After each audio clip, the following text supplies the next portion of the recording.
love the lab.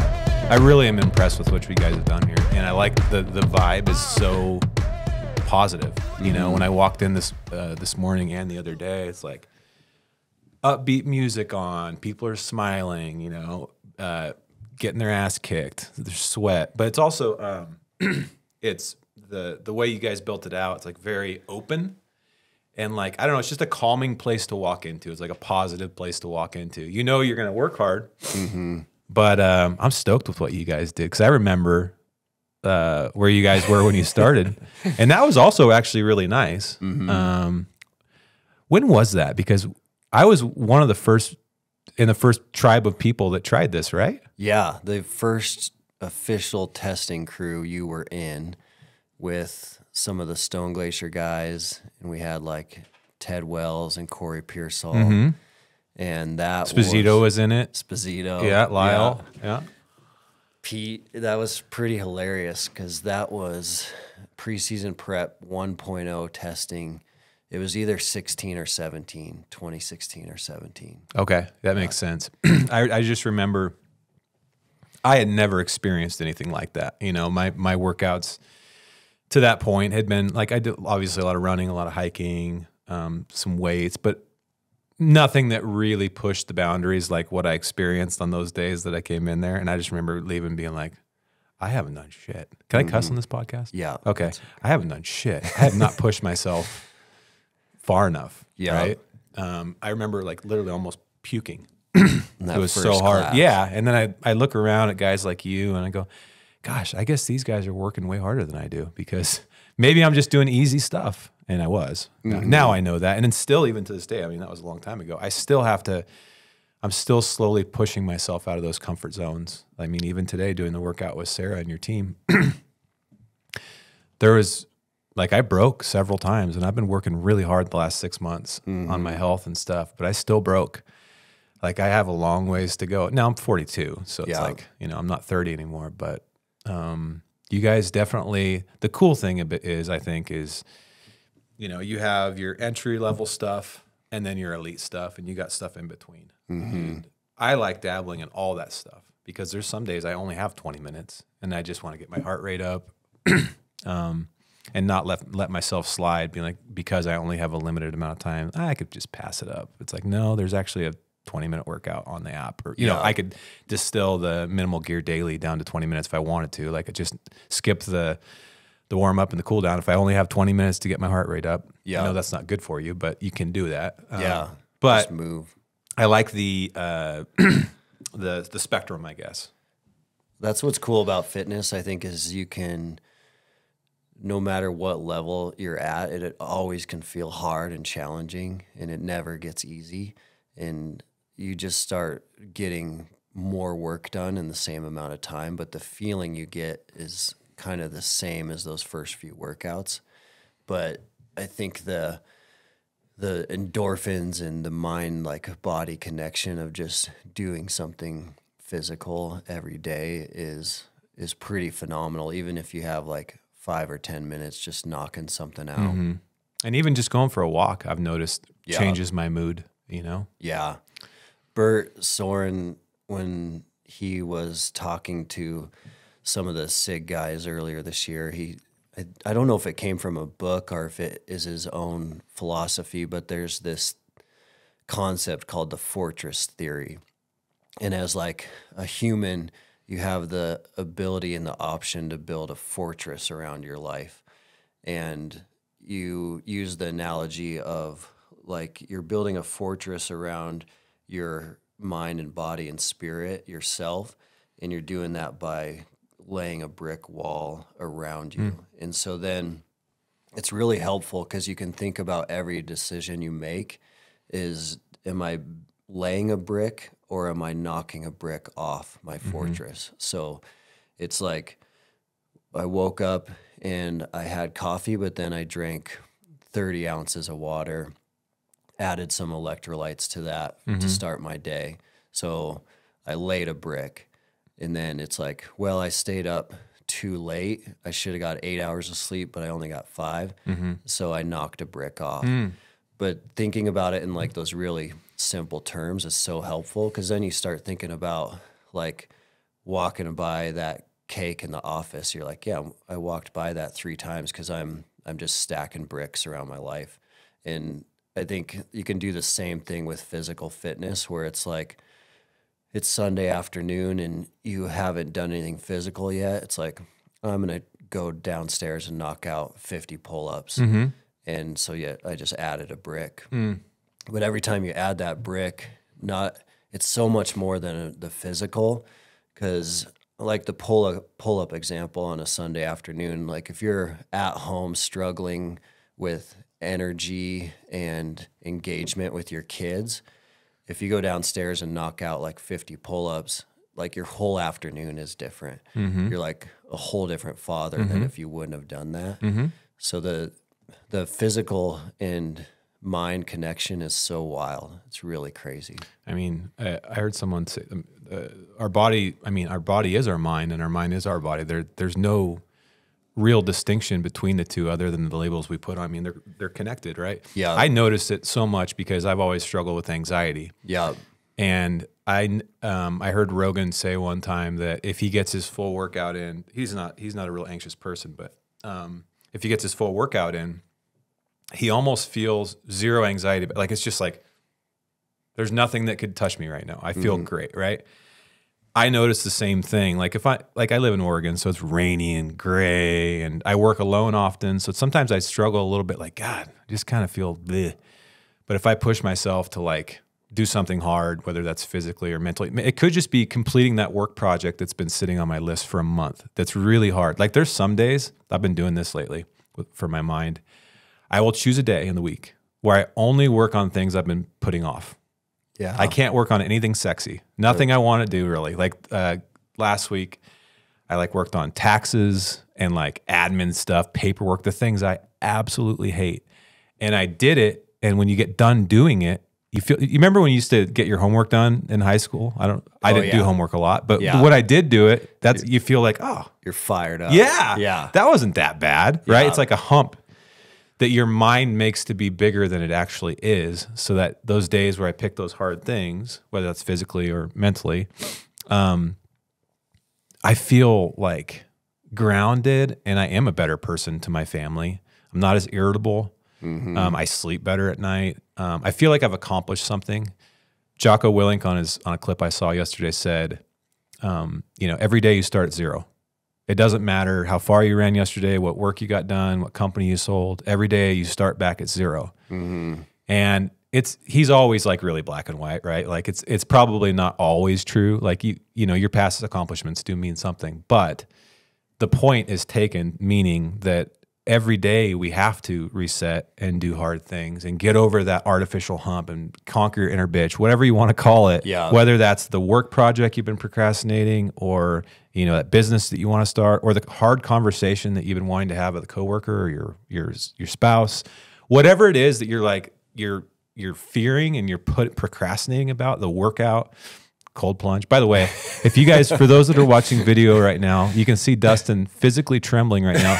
It's not because he's scared of me, okay? It's because we just did 7 minutes of cold plunge collectively, and we're both still shivering. I can't stop shaking. Yeah, my leg cannot stop shaking. What'd you think of that protocol?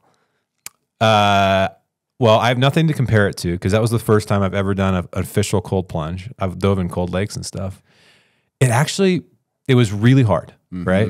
But again, I think my mind created something scarier than it actually was. Like, you're not going to die, most likely, And it was really hard, but not so hard to where it's like, I don't want to do it again now. Yeah. And that's what I found with cold showers too, because I've done a lot of those. It's like, I kind of got addicted to them when I was doing them every day. I actually came to the point where I actually looked forward to them. Yeah. Yeah. It's like that endorphin rush, and then just going through something hard where you get super addicted to that process. And it makes everything else seem easier. Yeah. Right? Yeah. That's the beauty of cold plunging, I think, is I know that there's physical recovery benefits, but for me, I think the thing that I'm addicted to is you just look at that tank and you do not want to get in that thing, and you just gotta. It's legitimately the last thing on the planet Earth that you want to do. When I walked out there and I saw those chunks of ice, I'm like, Dustin, fuck this. No way am I getting in that thing. And it took me a few seconds. I delayed. Yeah. But I jumped in, and the middle 3 minutes. So we did, just for the folks, we did 3 minutes in, right? Yeah. Hot shower till you're not shivering anymore. And then you get back in for 3 minutes, hot shower, and then back in for 1 minute, and then no hot shower. So you end cold. Mm-hmm. The middle 3 minutes was like eternity. Do you want to know something funny that happened to me during the middle 3 minutes? Maybe it was during the last minute. One of the 2 times when my mind was like, all it could think about was warm places. I saw a pigeon fly into its nest under a rafter. And I'm like, oh, that pigeon's going to be in a warm nest. You're euphoric. Dude, I was like, why am I thinking about that's so weird. It was almost like a psychedelic experience that I was thinking about the warm bird nest. Right? There's a pigeon on a building. I'm like, that pigeon's so much more comfortable than me right now. You can get euphoric on those plunges for sure. And I think a lot of that is the breathing and just calming yourself down through those stressful situations. Yeah, the breathing helps a lot. I noticed during that middle 3 minutes is it gets harder when you're shivering a lot. Those breaths are harder to actually execute on. You know, your like chin is, and then Weston said, because I started out with like the, whatever they call that. Switch to box. Yeah, and then box, where you hold it in. Yeah. Those were easier once I started shivering a lot. Mm-hmm. What's the first one called? The first one's just nose breathing. Okay, so nose breathing is really hard for me when I'm shivering really bad. Just yeah. But the box breathing, once I was in there, that really helped. And you can tell the difference, like the first 20 seconds when your body's like, get out, right now, you're gonna die. The fight or flight. And then you feel your heart rate come down a little bit, and your breath gets a little bit more under control. Then you're like, I got this. I can do this. You know, it sucks, but I can do this. But then you feel that thermal layer come on a little bit. And it's like, I don't know, it might be like a half a degree better or a degree. Like your body gets a little bit more used to the water. Yeah. And you're like, okay, I got this. But at that middle 3 minutes, I had to push to the buzzer. Yeah. That middle one hurt today. the last 1 minute sucked too, but it was short. So yeah, you just know it's 1 minute. Dude, doing 5-6 minutes in there at a time, that's got to be rough. Yeah, I think that the concept of cold plunging and how you can apply that to all other areas of your life is pretty cool. It's like a difficult conversation at work. You know you think in your head it's gonna suck, but it's exactly like a cold plunge. Like, just get in there, just get it done. Like, hard conversations are only hard until you have them. And then you dive in and it's not that bad and great things come out of it. And then just breathing through like those really stressful situations in life. Like, it's super applicable. And I think it's a lot like physical fitness and mental toughness. They only work if you're training them all the time. So some of the most mentally tough people in the world, like let's say someone was extremely mentally tough through a special operations career. They can't just get out of that career and not do hard things for 10 years and still be mentally tough, because it's just like a muscle. Like they have to be working on those things, focusing on those things. And so a cold plunge is a really good, easy, efficient way to just do something hard every day. My dad told me something one time that really resonated with me when I was having trouble at work. Like there was a lot of hard conversations to have. And he said, when you feel like running from something, run towards it. Yeah. You know, and when you feel like your mind wants to run away from something, because it's fear. And fear always makes things feel worse than they are. And coming from I guess I have 17 years in the professional business world now, and there's hundreds of conversations that you have to have if you're going to work in this world. And I guess, and especially in entrepreneur world, or you own a business or whatever, you can't avoid conflict, right? I hate conflict. It stresses me out. It wears me out. It drains me. So every time, like there's that hard conversation that I got to have my body and my brain are like, run away from it. It'll go away. You don't have to deal with this. And then I go, nope. I remember what my dad told me. Run towards it. And then he has also spun it a different way. Whereas if someone's looking for you, look for them. Just address it. Yeah. Just nip it in the bud. And what I've found is I can say 100% of those conversations I've survived. Right? For sure. 99.9% of them weren't even that bad. Oftentimes that's what I've found with your spouse too. Like you get in a little tissy or whatever. You're like, oh, I don't want to go resolve this. Can we just forget about it? But you're like, no, we better talk about it. Just figure it out. It's never as bad as it seems, you know? Yeah. But I think you're right. I think that's part of the point, other than just longevity and physical health and mental health in the present. It's doing these hard things so you can go back into the battle of life and not be so scared. I feel like a lot of people are scared. They won't admit it because they don't want to come off weak. And that fear comes off as insecurity, ego, all the bad personality traits of humans comes out when people are scared. Yeah. And the people, you know this because you've met a lot of Navy SEALs and Special Forces and people that are very mentally tough. You'll notice one thing about almost all of them. They're pretty quiet and confident. Yeah. Because it's not because they're not scared, because everybody has fear, but the definition of bravery is doing something even when you're scared, right? And when you become more brave, like those people are, you know, you and I have never had to dodge bullets. That's, I mean, give me cold plunges. I don't want to do that. I'm happy. I'm proud of the people that do that. And obviously, but it's not like they're not scared of getting shot at, but they've found a way to conquer their fears and walk towards them. Therefore, I think it makes them calm in the rest of life when little things are stressing us out. They threw 2% milk in my coffee instead of almond milk. You know, you get stressed out about the stupidest shit. Yeah. And these guys are like, dude, go to Bud's. Yeah. And tell me about your almond milk, you know, or go to Afghanistan or Iraq. Yeah. And the best of the best, definitely from what I've seen, are so humble and such lifelong learners, like where they're using every day as an experience to just learn more knowledge and sharpen their skills. And a lot of that is really the opposite of insecurities, because if they have like insecurities, they're willing to work on them and talk about them. And that seems to battle all that arrogance and ego at the like best of the best level. Yeah. I mean, do you agree with me that most of those guys are quiet, confident, and like humble and curious?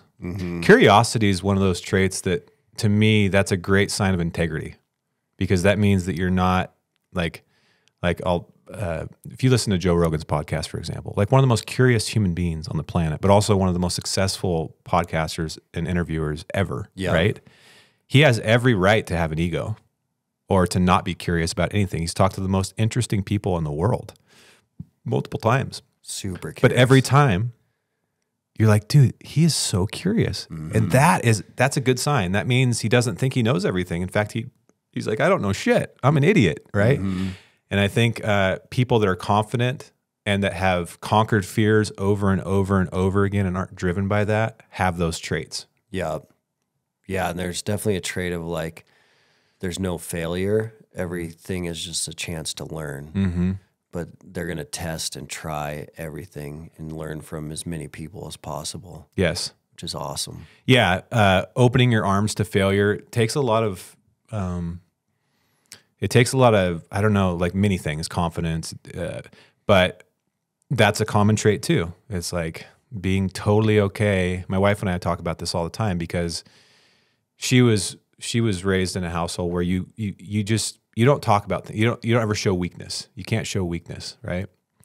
And since we've been together, I've always been. I mean, I have a podcast. I sing songs in front of people. Like I'm totally okay, and I know for 100% sure that I'm going to say stupid things. I'm going to miss notes. I'm going to miss elk. Like there's lots of things people could critique me about, and that I'm going to truly fail.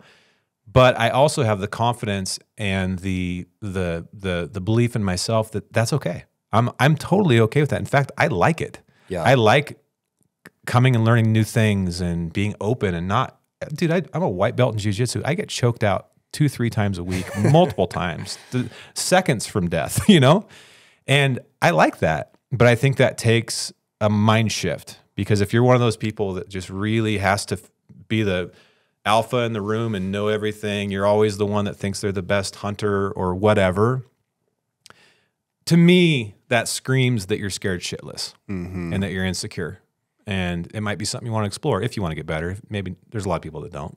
Yeah. But it might be something you want to think about a little bit, because if you meet the people that truly are great, they don't, generally speaking, act like that. Unless they're trying to sell a fight or something on like the UFC, right? Like some of those guys. That's part of it. Right. Yeah. That's part of the game. But if you actually met them in person, I don't think they're like that in person. For sure. I think that the concept of life is so much bigger than one event. It's so much bigger than one hunt or one marathon or one trophy bowl.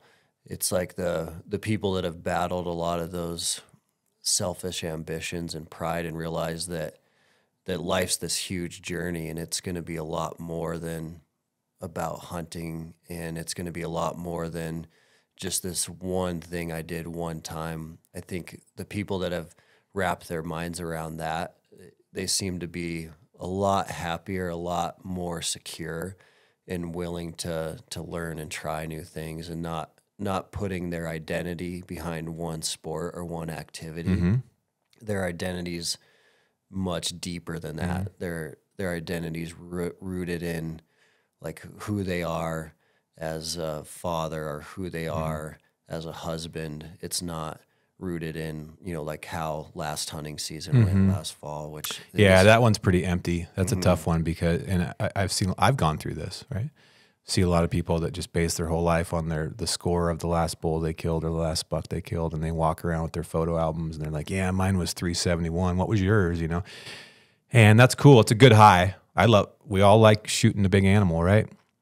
But it wears off. And when my grandfather died, he had an entire shop of mounted elk and mule deer, huge mule deer, moose, all the things, right?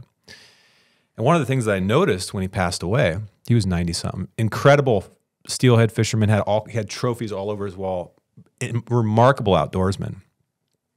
I will always remember that. But do you know who won't? Everybody else. And do you know where those heads are now? We didn't have room for them. They got sold to like wedding venues and stuff. My point is all these things we put value on, and they are valuable. I love looking at my heads. I got the full story on this elk when we walked in. But the reality is all these things are going to collect dust and go in a storage unit someday, and no one's going to remember it. So you have to find value past that. You can't. I mean, you can base your life upon that. I think it's shallow. I think it's annoying. But there's a lot of people that do it. Fine. Do whatever you want. It's a free country. But if you actually want to find something that's fulfilling, dig a little deeper and don't base your life on those surface level things. They're just additions to that. They're like a frosting on the cake. I love staring at my heads during the day. But if I had to trade like my kids' health or anything for not one more day in the Elk Mountains, it's an obvious choice. Right?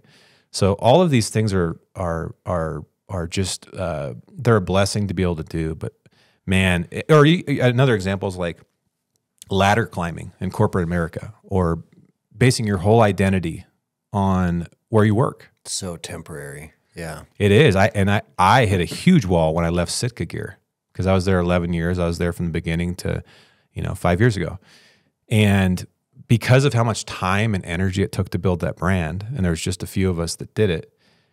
When I left, for 3 years, I was in a real state of depression. And it wasn't by fault of the brand or the business. It had nothing to do with it. What had to do with it is who am I if I'm not David Brinker at SITKA Gear to myself? I didn't know who the fuck I was. I didn't know what I did. What do I do if I'm not the marketing director? It just becomes so deeply ingrained in you. Identity. And it's something all entrepreneurs, including you guys, everybody has to be very, very careful of, because someday you're not going to be Dustin at MTNTOUGH, or whatever you're doing. You get acquired, whatever happens, right? And that's when those deeper meanings come into play. It's like, well, no, it's just like, I'm going to be okay. That sucked, but I'm going to be okay because I'm David Brinker. father of 3, husband, you know, XYZ, ABC. I'm not David Brinker, the marketing director. That is simply a feature of my life. It's not the whole thing, right? And I can reinvent myself. You know, I'm 42 years old. I'm doing a jiu-jitsu tournament in a month. Dude, I didn't even wrestle in high school. It's so awesome. And I'm going to try to win, but I'll probably get my ass kicked a couple times, right? And I'm okay with that. I love novelty and adventure. Like, I feel like, especially in the hunting space, a lot of us hunters don't realize how much we value adventure. And like, because almost all of us are like, what's over that next hill? Yeah. What's in that unit? Oh, I'd love to hunt that state. It's like where they're all elk in every one of those states. Why do you want to hunt that next state? Adventure. Yeah. Something different. You want to go somewhere new, right?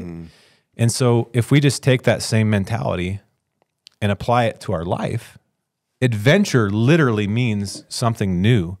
It means doing something that's scary, out of your comfort zone, somewhere you've never been, somewhere that's full of uncertainty and gray area, somewhere that you don't know the outcome.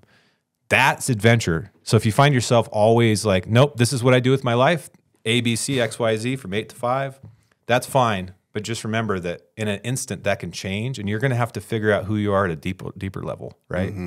I had to, and it sucked. It really sucked.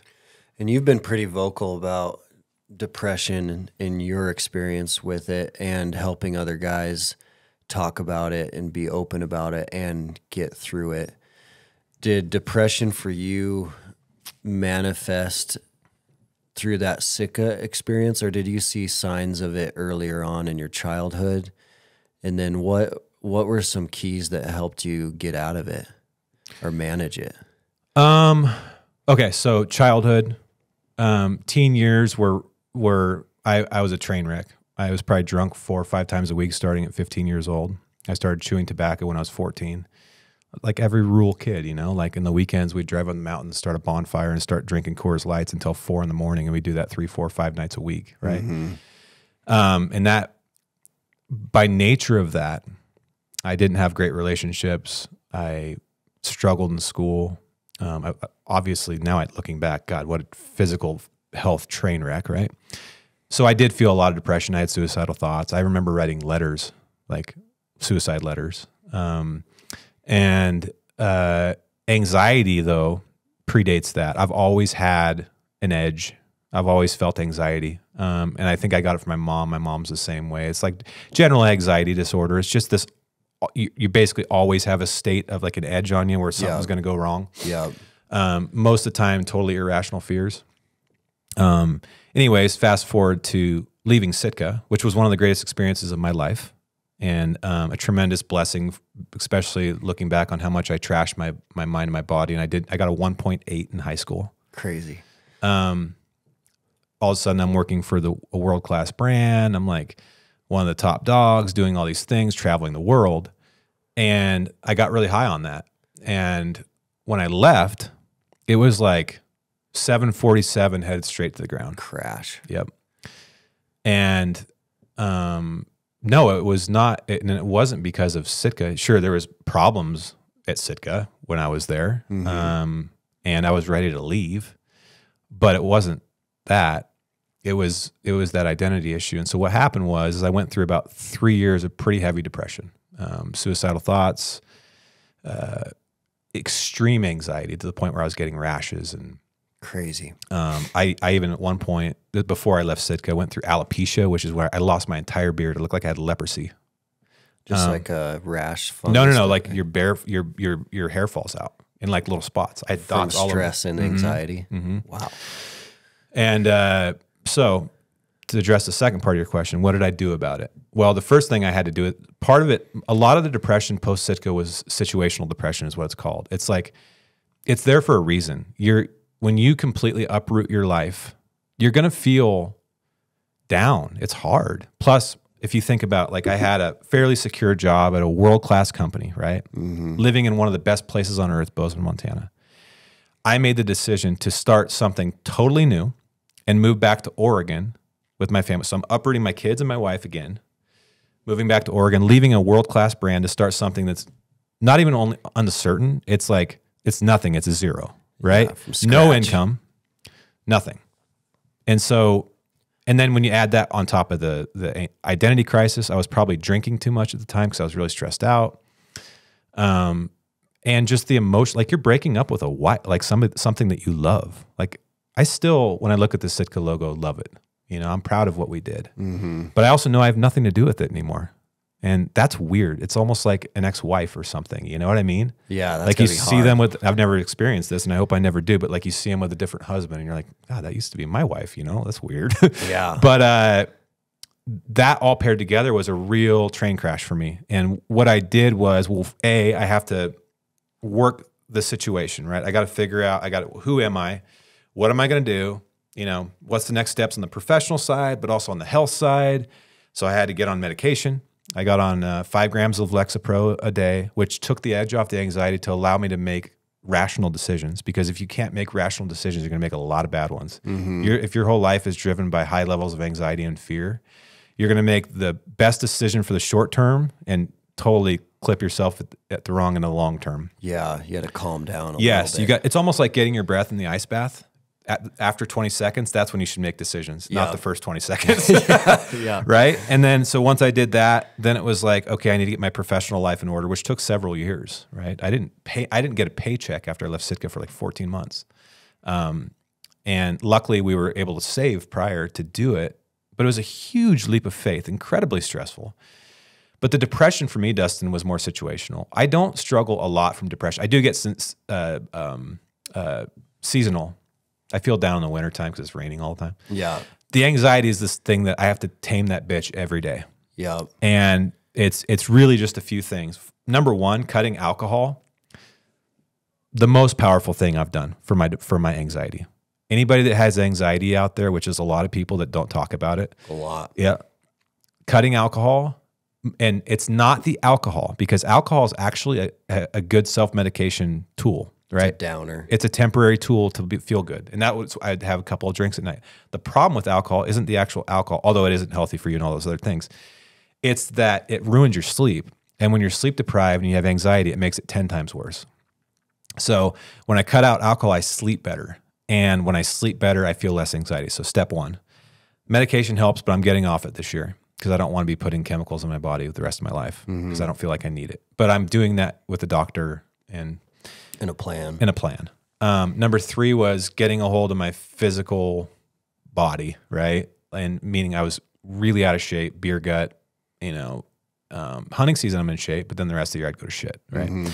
So I've been working very hard on that. And when this is this is not something that ever goes, this is just something I got to deal with. Forever. Yeah, it's not going to go away. Yeah. This is something every day I have to wake up and tame it, right?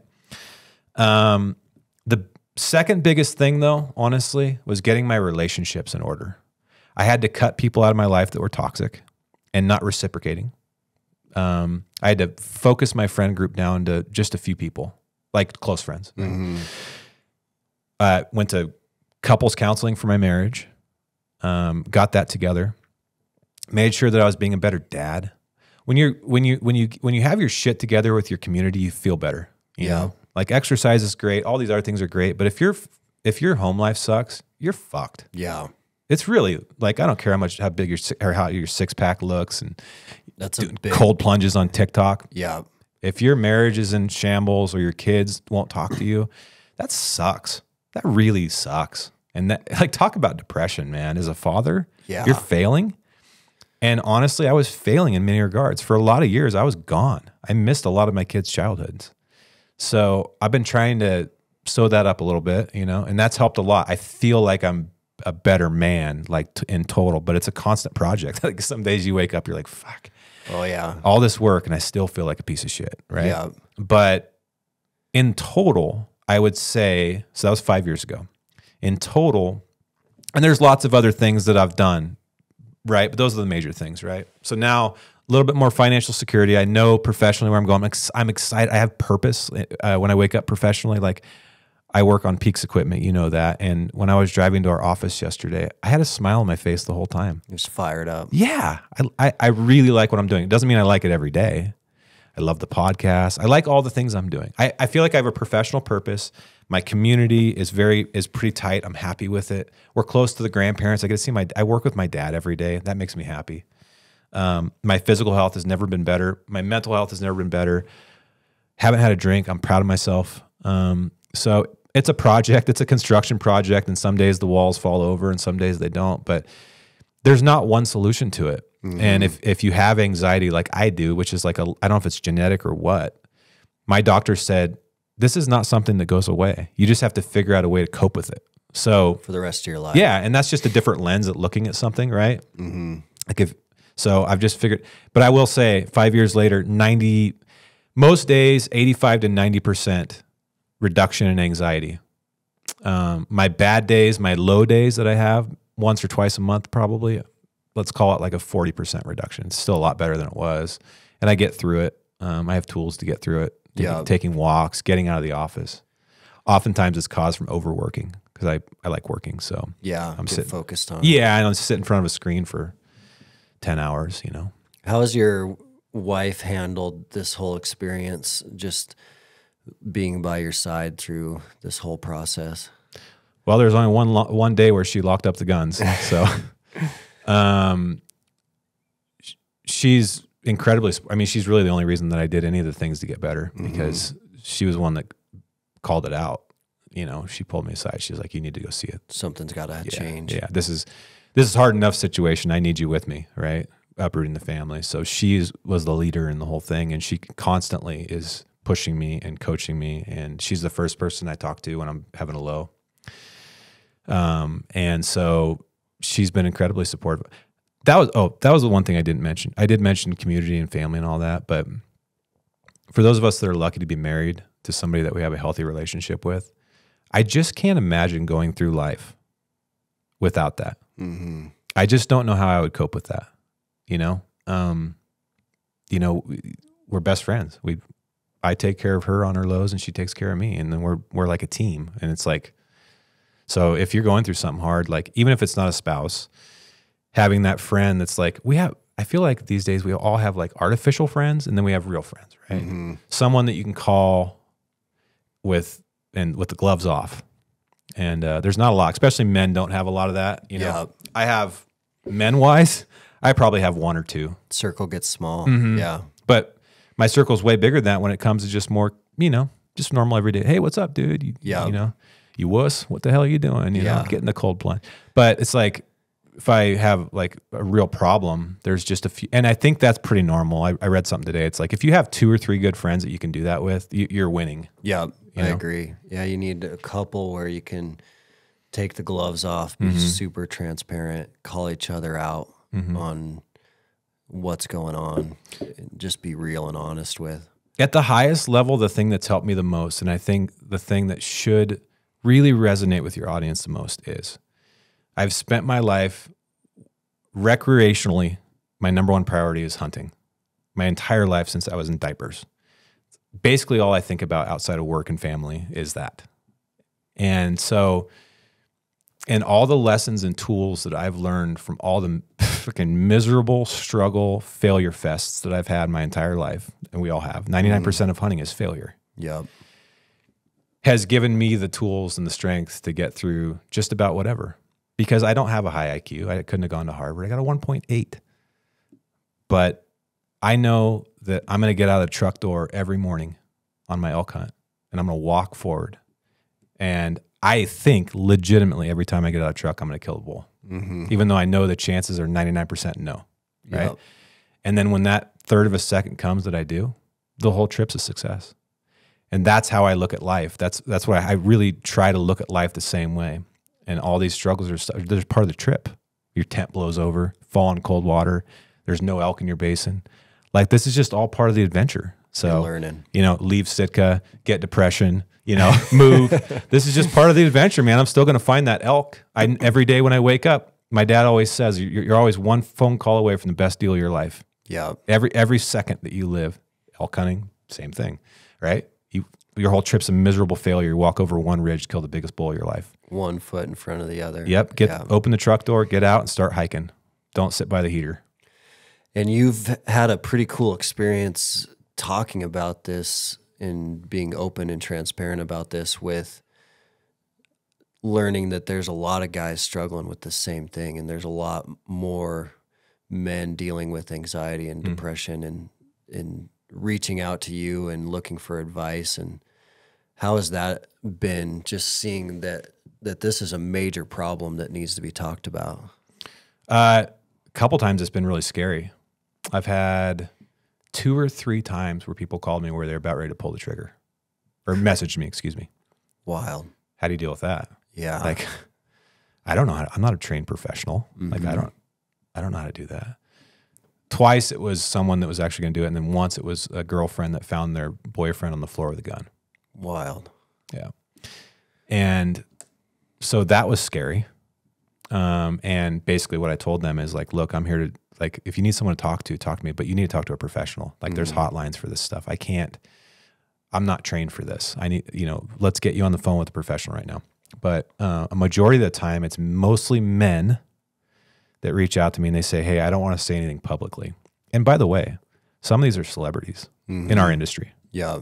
Not real Hollywood celebrities, but hunting celebrities, like real, like a couple A and B listers, right? That have reached out to me privately and said, hey, I've literally been suicidal. Like last week, I would have been happy if it ended. And I'm like, wow. He's like, I don't know what to do. My ego won't let me tell anybody about this, right? I don't even know how many messages that I've gotten in the middle, which is like, dude, I kind of feel like what you talk about really resonates with me. I feel like that. What the fuck is that? Yeah. What is that? I'm a tough guy, And oftentimes what I tell them is the first step is you got to talk to your spouse or your best friend or whoever you have as a support system. If they don't know about it, they can't help you. And if they don't help you, then they're not a great relationship in the first place, because they should want the best for you. But it's just like alcoholism. The number one thing is I think you should proclaim it publicly, because it's not nearly as embarrassing as you think it's going to be. And what'll happen is almost everybody around you be like, I have the same problems, dude. What are you going to do? What are we going to do? It's like, I don't know what the stats are. I haven't read them lately. But if you have 10 friends, you'd be surprised out of those 10 friends have the same exact problems you do. Yeah, like 7 out of 10. Do you know when you were in class in grade school and you had a question, but you're too scared to raise your hand because everybody's going to laugh at you? It's the same thing. And then someone raises their hand, they ask the same question you were going to ask. And then everybody's like, yeah, I had the same question. Yeah. I feel like that is like what we're talking about. We live in a society where we stare at screens all day. We don't get enough. We're not moving our bodies like we did for hundreds of thousands of years. We're eating absolute and utter shit all day. We're drinking way too much alcohol. We don't have good relationships. Our whole life is like Americans is what I can speak to. A lot of Americans' lives are the stat was crazy. What is it? 70% of Americans are obese. Yeah. Think about that. They think it's going to be 60% of the youth pretty soon even. That's insane. And correct me if I'm wrong on the stat, but it was something like that. My point is our lives are a train wreck. And no wonder we're depressed and anxious, right? And I think it's just realizing that. And everybody, I mean, think about that. If my stat's correct, 70% is just obese. That's just one factor, right? But usually obesity leads to other things, anxiety, depression, because your body isn't healthy, right? That means there's a shitload of people. What is there, 330 million Americans? Jeez. That means that there's hundreds of millions of people that are struggling with their health, right? So there you go. Anyways, the point is generally speaking, you think you're unique. You're not. A lot of the people around you have the same problems, whether they talk about it or not. That's what I learned from that experience. I got so many messages from people that never want me to say their names. And still to this day, I've been watching them. They don't talk about it. I'm not scared to talk about it at all. I really don't care what anybody thinks about me anymore. That's what, otherwise I wouldn't do a podcast or sing country songs or. Yeah. I just want to say what I think. And that's what I think. I think you should talk about it. I think you should proclaim it to your close friend group and be open and honest about it, because then they can hold you accountable, because you'll want to sweep it under the rug when it gets a little better, Yeah. It's like almost like that last day of recovery when you have a cold and you're like, I'm going back to work. Screw it. Or I mean a flu. I'm going back to work. Fuck it. You know? And you go back to work and then the flu comes back and it's worse. You're not ready. Yep. Yeah. Someone's got to hold you accountable, like my wife does. Like, you're not going back to work. You need to get back in that bed and finish the job and then go back to work, right? Yeah. You need that accountability because you'll fall right into your comfortable habits, just like an alcoholic or anybody else. You're more comfortable not talking about it and sweeping it under the rug because that's what you've been doing your whole life. And that's part of the problem, because then when it boils up, it's really, really bad. So it's like what we talked about earlier. Take a little nip at it of it every day. Like put a little demon on the table and just fucking crunch it in the table every day. Like I did with my taxes. I hate doing taxes.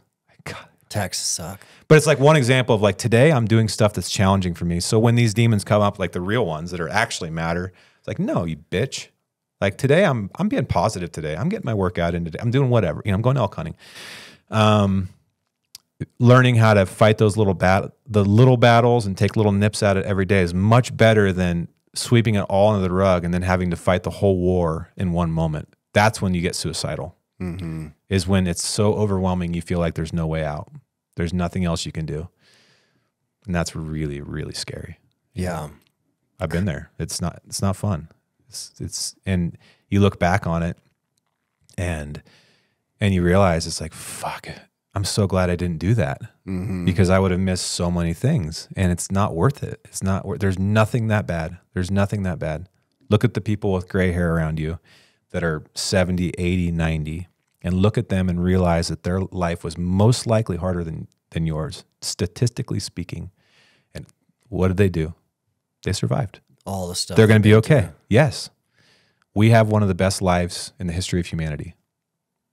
We're very lucky. So all of these problems are solvable, but you have to be willing to fight those little battles and also have the,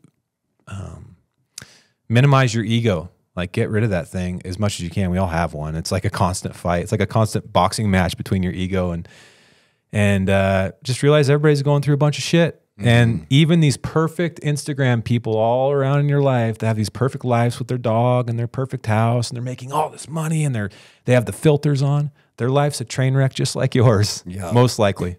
They have a shitload of problems, and you have two choices. You can do nothing about your problems, or you can do something about your problems. It's a pretty easy choice when you boil it down, right? So be the person that still has messes, but that's actually proactively grappling them. And you're going to end up better and that's what matters, right? We all want to live as long as possible and hopefully smile more than cry, and but life's messy, dude. It's a train wreck. Yeah. We're all in the same train. We are, dude. Yeah. It's so funny when you think about how fragile and messy everything we do is. COVID proved that, just a little virus that's microscopic completely collapsed our society. Life is a fragile thing. I have a friend, not to be a downer, but I have a friend right now who's 43 years old, healthy female with 2 kids, that just found out she has stage 4 pancreatic cancer. You never know. She's dying. There's no cure. It's 98% mortality or something like that. Out of nowhere, she had some back pain. So I have a friend who's going through real bad depression, suicidal thoughts right now. And when I got that news, I texted him and I go, hey, I just wanted to provide an example of you why what you're thinking about is not worth it. Like this person would give anything to live.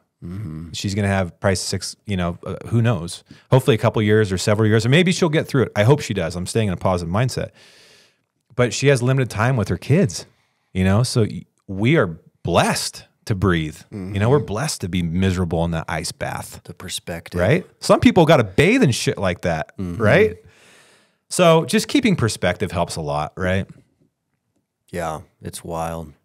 It's a lot like the fortress theory we started with. It's just finding a way each day to just build a positive brick, lay a positive brick, and that way when the shit storm does hit, you have all these tools and bricks around your life that you can pull from at different times, so that when the major train wreck comes, you have your community you can pull from a little bit, your physical fitness you can pull from a little bit, your adventure, your health. You're kind of building this suite of tools around you that you can rely on on different times. But if you're not laying those bricks every day or finding a way to do that, then when the huge storm hits, it leaves you in a pretty rough spot. Yeah, and sometimes life-altering. And they're coming. they're coming for all of us. Yeah. The hits are unfortunately, coming. they are. They're coming for all of us. Well, dude, I know we got to get you to the airport. Thanks. Yeah. We got to do one more cold plunge before No, we're not doing any more cold plunges. I'm good. I'm going to like bundle up on the airplane and just think about that pigeon flying into a warm little nest. The warm pigeon. I can't believe you thought of that. Dude, it was so clear to me too. It actually brought me peace for about 10 seconds. I'm like, oh, the pretty pigeon flying into a warm nest. On the side of a building. That's cool, weird. Man. Well, thanks so much. Thank you, man. I appreciate you. Yeah, Thank appreciate you. you.